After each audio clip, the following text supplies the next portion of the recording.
From the freezing trenches of Flanders to the burning deserts of Mesopotamia, this is the untold story of the 1.3 million Indian soldiers who fought a war that wasn't theirs.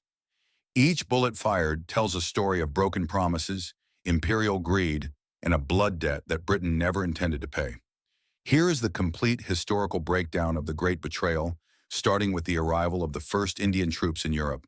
In September 1914, the harbor of Marseille, France, witnessed a sight the local population had never imagined.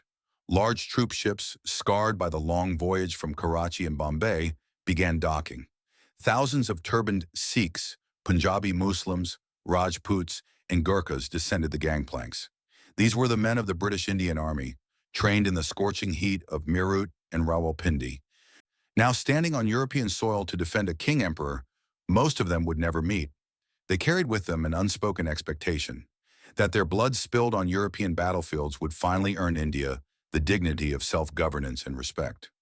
They did not yet know that the British Empire viewed them not as partners, but as expendable biological machinery. The British military structure was built on the martial races theory, a pseudoscientific racial hierarchy created after the 1857 uprising. The British deliberately recruited from regions that had remained loyal during the rebellion, specifically the Punjab and the northwest frontier. This was a calculated strategy of divide and rule. By concentrating recruitment in specific ethnic groups, the British created a military caste that was economically dependent on the crown. In an India where British trade policies had systematically destroyed the indigenous textile industry and impoverished the peasantry through brutal agricultural taxation, the army became the only escape from starvation. For many, the uniform was not a choice of glory, but a choice of survival. When these soldiers reached the Western Front in the autumn of 1914, the reality of industrialized warfare shattered their expectations. They were thrown into the freezing mud of Ypres in Neuve-Chapelle, with uniforms designed for tropical climates. Many had never seen snow, yet they were expected to hold lines against the most advanced German artillery and machine guns. The casualty rates were catastrophic. At the Battle of Neuve-Chapelle in March 1915, Indian divisions suffered thousands of casualties in a matter of days. Their letters home, often suppressed by British censors, reveal a harrowing reality. One soldier wrote that the guns never stop and men die in pieces. They began to realize that their brown skin offered no protection, and the British officers who barked commands in broken Urdu lived in warm dugouts while the sepoys froze in waterlogged holes. The betrayal was not limited to the battlefield. It was embedded in the very rank structure of the army. No matter how much valor an Indian soldier showed, he was forbidden from rising above the rank of Subedar Major. Even the most decorated Indian veteran remained subordinate to the youngest, most inexperienced British second lieutenant. This glass ceiling was a constant reminder of their perceived racial inferiority. Despite the heavy losses, the British refused to give the Indian Army heavy artillery or advanced technical equipment, fearing that a fully modernized Indian force might eventually turn its weapons against the colonial masters. The ghost of the 1857 rebellion haunted every command decision made in London. By the end of 1915, the Indian Corps was so depleted that they were withdrawn from France and sent to other theaters: Mesopotamia, East Africa, and Palestine. In the deserts of Mesopotamia, modern-day Iraq, the suffering intensified. The campaign to capture Baghdad turned into a logistical disaster. Undersupplied and poorly led by British commanders who underestimated Ottoman resistance, thousands of Indian soldiers were surrounded at the Siege of Kut. When they were finally forced to surrender, over 13,000 men were taken prisoner. Many died on forced marches to Turkish prison camps, succumbing to starvation and disease. While British history books focused on the heroic endurance of the officers, the Indian soldiers were treated as mere statistics in colonial ledgers. Back in India, the mobilization for war was absolute. The British government extracted over £100 million sterling from the Indian economy, a staggering sum that drained the country's resources and caused massive inflation. Indian factories were forced to produce munitions and uniforms, while the local population faced shortages of basic necessities. Millions of tons of wheat and grain were exported to feed Allied armies in Europe while India stood on the brink of famine. The entire infrastructure of the subcontinent, railways, telegraphs, and ports, was reoriented to serve the British war effort, all without the consent of a single Indian voice. Indian leaders like Mahatma Gandhi and the leaders of the Congress supported the recruitment, believing the British promise that service would lead to home rule. It was a promissory note that Britain had no intention of honoring. The war ended in November 1918, and 1.3 million Indian soldiers began returning home.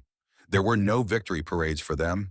They returned to an India ravaged by the Spanish flu pandemic, which killed between 12 and 17 million Indians, more than the total global casualties of the war itself.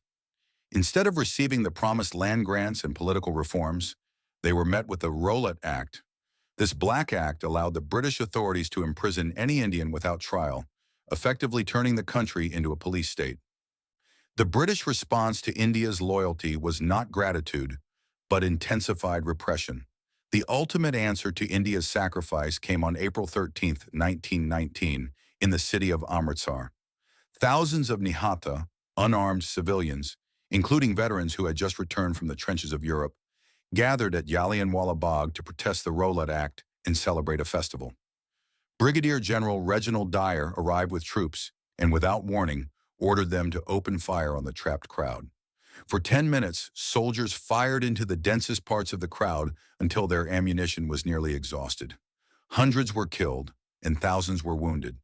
For the Indian soldiers who had fought for the British flag, this was the ultimate betrayal. They had fought for the freedom of small nations in Europe, only to be slaughtered in a garden in their own homeland by the very army they served. The British public's reaction to the massacre was even more insulting. While the House of Commons condemned Dyer, the House of Lords praised him, and a public fund in Britain raised £26,000 for him, hailing him as the savior of the Punjab. This revealed the deep-seated racism of the imperial heartland. It became clear to every Indian that their service was viewed as the duty of a slave, not the contribution of an equal. This realization radicalized an entire generation. Mahatma Gandhi, who had once recruited for the British, now declared that cooperation with such a satanic government was impossible. The struggle for independence shifted from moderate petitions to mass non-cooperation. The social and economic cost of the war left a permanent scar on India. Entire villages in the Punjab were left without young men, causing a collapse of the rural social structure. The minimal pensions granted to disabled veterans were calculated at a lower native rate, leaving many to beg in the streets they had once defended. The psychological trauma, today known as PTSD, went untreated and unacknowledged. Indian soldiers were expected to return to their status as subservient subjects, as if the horrors they witnessed in the trenches never happened. In the decades that followed, the story of these 1.3 million men was systematically erased. In Britain, they were relegated to footnotes of imperial contributions. In India, as the nationalist movement grew, the history of those who fought for the British became an uncomfortable subject.